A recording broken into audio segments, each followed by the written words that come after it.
how to crop video perfectly in InShot. Hey everyone, welcome back to the channel. If you are new here, don't forget to hit the subscribe button and turn on the notification bell to not miss any updates.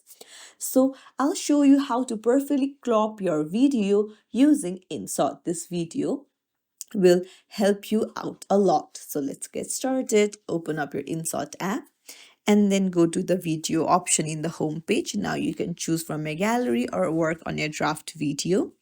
And once you have chosen the video, now just tap on it and then you'll see various icons.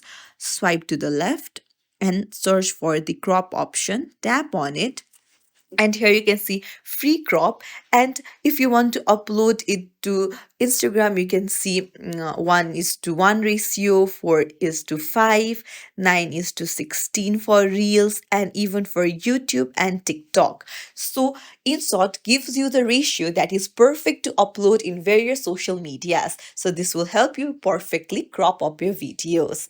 And that's it. If you found this tutorial helpful, don't forget to like and subscribe to our channel for more tips and tricks. Thank you for watching. See you in the next video, everyone.